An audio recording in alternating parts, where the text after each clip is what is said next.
Throwback Thursdays, Hawks, Talk, and Squawk.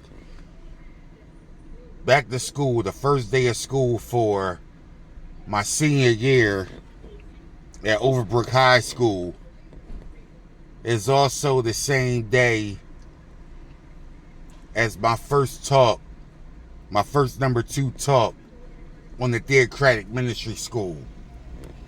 I'm still 16, about 3 weeks away from turning 17. And it's funny because it's exactly 23 years ago on this date, September 7th, 2000. First day back to school. And it's funny because back to school, like the first day of school, always fell on either a Tuesday or a Thursday, which was either the book study night or the Theocratic Ministry School and service meeting. The first day of 12th grade, it was on a Thursday. So that was the Theocratic Ministry School and service meeting. Now and again, I gave my first number 2 talk that day. I don't remember the Bible scriptures or whatever, but I remember the topic was about one of the Bible characters, Absalom, the son of David or whatever. I know like the last week or so prior to the first day of school, I was going over the number 2 talk. You know, I'm new to the Theocratic Ministry School, so I had my cousin. He was assisting me, giving me tips or whatever on how to deliver the best number 2 talk or whatever. All I know is I had it all out the way because I didn't want to have to worry about it for the first day of school. I wanted to enjoy the first day of senior year. So had that out the way. Now, you know, the first day of school, you know what I mean? You get to see everybody, most of the people you didn't see over the summer, except for maybe the few people from your school that might have lived in your neighborhood. You know, when we lived in Winfield, so it was a lot of kids from Winfield that went to Brook. So, you know, throughout the summer, you might see them in passing or whatever. We would play ball up there at St. Joe's. Sometimes we would hang out on 54th Street or whatever.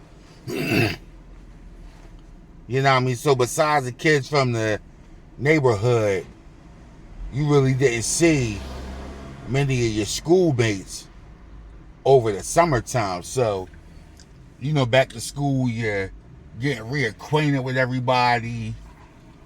You know what I mean? You're checking out what new girls might be at the school.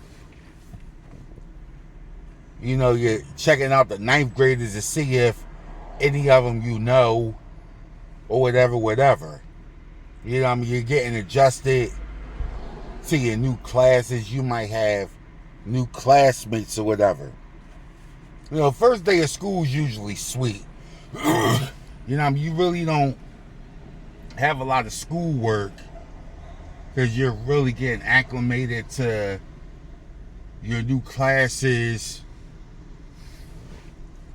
You know, it's just like a fun day. It's still summertime, so, you know what I mean? Still wearing shorts, t-shirts, whatever. So anyway, the first day of school, you know, I'm driving at this point, so I'm driving from Winfield over the bridge to Brook, showing off, blasting my music. You know what I mean? It was a good day. Now, you know how before back to school, it always seemed like maybe that service meeting right before school went back, they would have those little lame talks or whatever about the kids going back to school when being not being succumbed in a peer pressure and making it known that you're a Jehovah's Witness and standing apart from the quote-unquote worldly kids. Yeah, we had that local deeds crap about a week before school went back. So anyway, I'm trying to keep that shit out of my mind because, you know, first day of school, you know, I'm checking out the girls, hanging out with the homies. So last period was always like the class that you would ditch. So last period kind of left out a little early as school got out at 2:37. I think I left out of school maybe about 2 o'clock that day. Went outside, kicked it across the street outside the water ice stand with some of the homies, you know what I mean? We're chopping it up, whatever, talking about the summertime and our expectations of senior year. Me and a couple of my homies as seniors, now we're like, yeah, we're the upper class, but now this is our year, whatever. Next thing we know, it's a nice thick red bone. She walks by with another girl. We had never seen these girls. And I'm like, man, who's that? And my homie had met her over the summertime. He lived in Winfield too. And he was like, oh, that's Trish.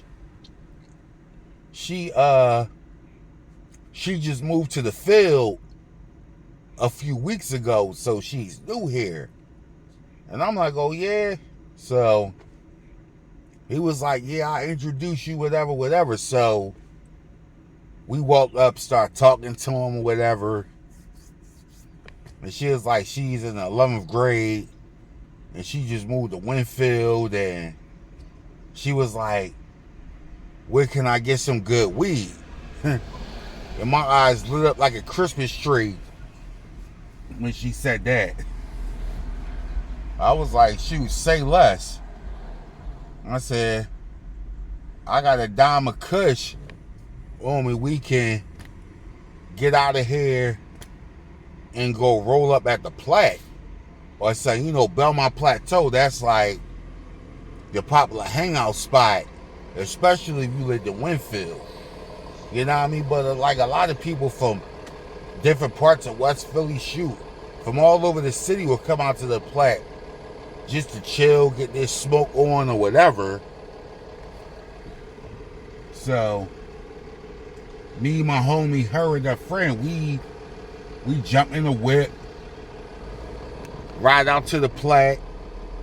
I got Beanie Siegel's album blasting, The Truth. You know, got to rep Philly. So we ride out.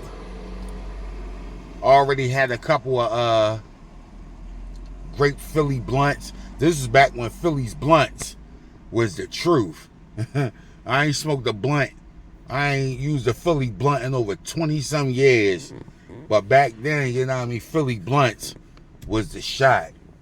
So I already had a couple blunts, a couple dimes of bud. So we roll out to the Platte. Roll up. By this time, it's about 2:45, whatever. School had just let out. So we out of the Platte. We blowing, whatever. I'm busted up with Trish. My homie, he's in a back seat talking to her friend or whatever. So we smoke. We stay out there for maybe about an hour or so. You know, and I knew that like Trish was feeling me and I'm feeling her. The mutual connection was just on point. So she was like, let's go back to my place. I live right on Gaynor Road. You know what I mean? Gaynor Road was right around the corner. We lived on 53rd and Diamond. So Gaynor Road was literally right around the corner. So we go back to the spot, smoke another blunt, You know what I mean? My homie, I had dropped him off, and her friend went to work. Her friend had a job right there. This was back when 54th Street across from St. Joe's University had the dollar store and all that. Her friend had a job at the dollar store. So dropped her off at work. She went in there high and grooving. So I know she floated during her shift. Had dropped the homie off. Me and Trish go back to the crib. We smoke another blunt. We watching videos, whatever. You know what I mean? She kicked her shoes off. You know, I'm a foot man.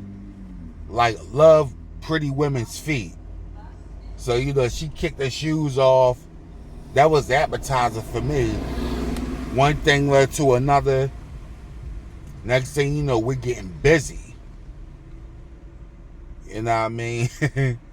And all I'm thinking about at that time is why throughout all that is like, damn, I'm going to be on that platform tonight giving my first number 2 talk. And everybody's going to congratulate me and say how I'm moving up the J-Dub ladder, and next is becoming an unbaptized publisher and all that. I'm trying to get all that out my mind and enjoy these goodies I'm digging into. You know what I mean? I'm high too, grooving. But anyway, we get it in. Now, and after that, the munchies kick in.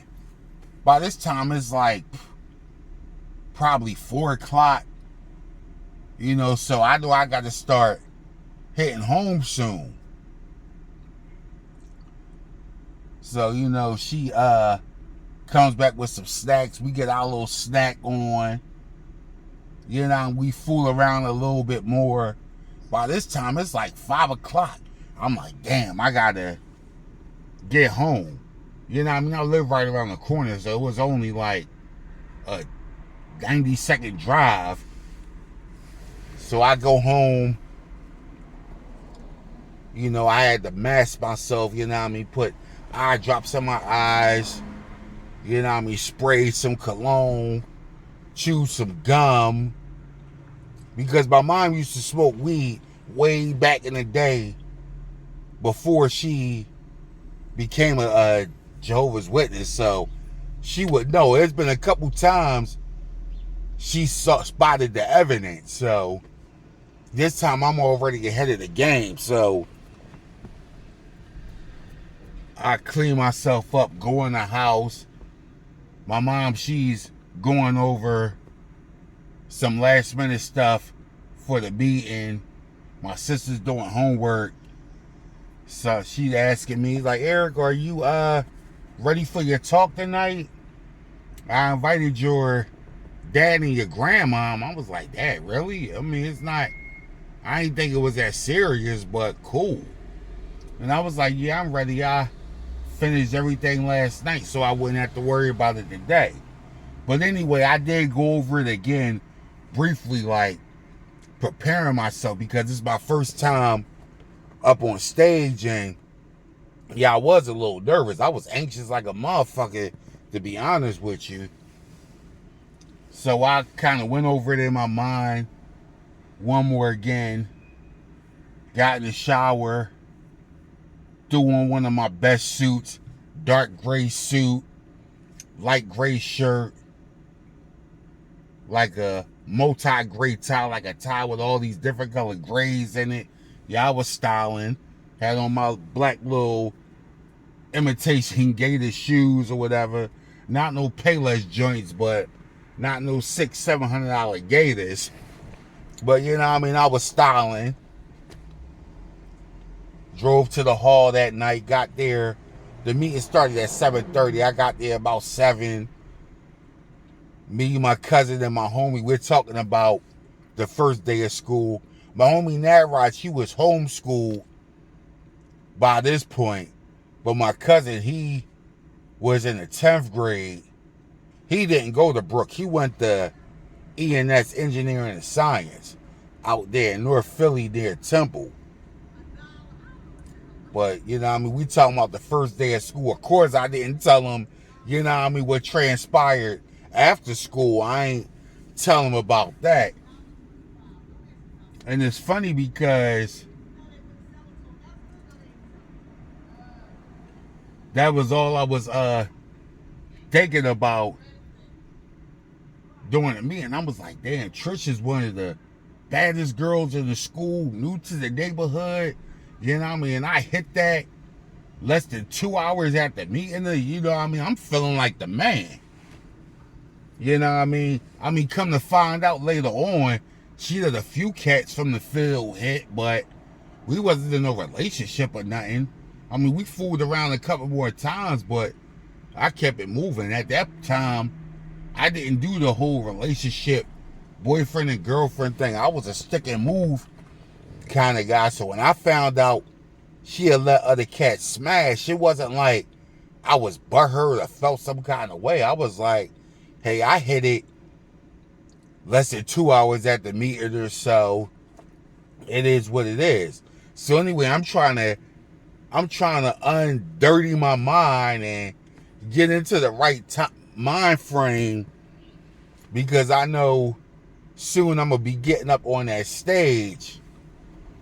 But anyway, the time comes for the Theocratic Ministry School. You know what I mean? The friends divide. You know, you had the friends, because my talk was on the first school, so I was in the main auditorium. But you know, you had the folks that was on the second school, they went to the library, and whoever was going to listen to them, the few people that did went to the library. Now, my homie Naraj, his older brother, Jamie, he was given a say number 2 talk in the second school. But you know, he had been baptized 5 or 6 years at this point, and they gave plenty of talk. So wasn't nobody really checking for his talk. Everybody wanted to hear my first talk, so the auditorium was packed. You know, my mom, like I said, she invited my pop, my grandmom, and even my cousins, our cousins that she was studying with. She invited them out. It was like, it felt like a special night.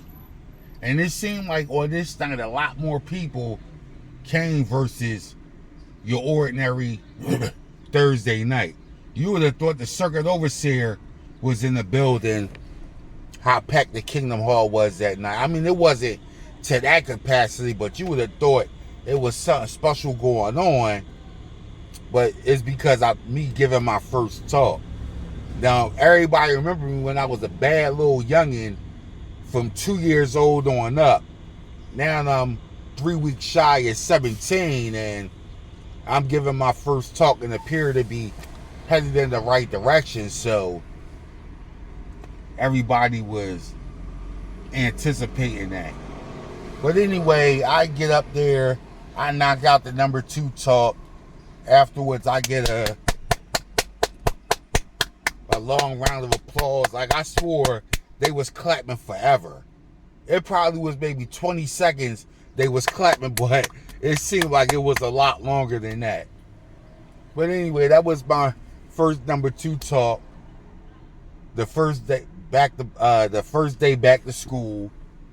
Everybody's congratulating me on my talk and keep it up, and next you'll be an unbaptized publisher, then you'll be baptized, and whatever. I'm soaking all the congratulations in.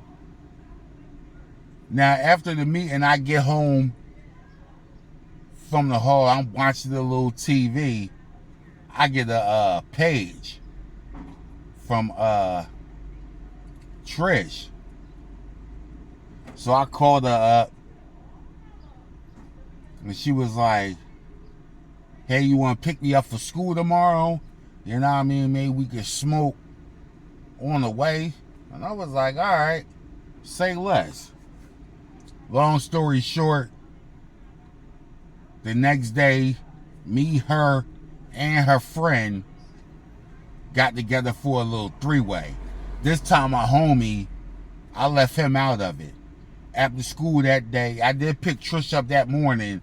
We did have a little smoke before school. But then again, after school, me, Trish, and a friend, Sherry, we go out to the Platte. Sherry was off that day. And the next day was a Friday anyway. We go out to the Platte, smoke, get down. We go to Crazy Greek, get some cheesesteaks on me. Go back to the crib, we're eating. You know what I mean? Watching movies or whatever. Next thing you know, we getting it into the night. I get home like 9, 10 o'clock. My mom's like, get ready for field service tomorrow. You just gave your first talk, so you have to start setting an exemplary tone. I was like, yeah. I went out at field service that Saturday. Then after that, continued on with my teenage shenanigans. But anyway, this was a Throwback Thursdays Hawks Talk and Squawk.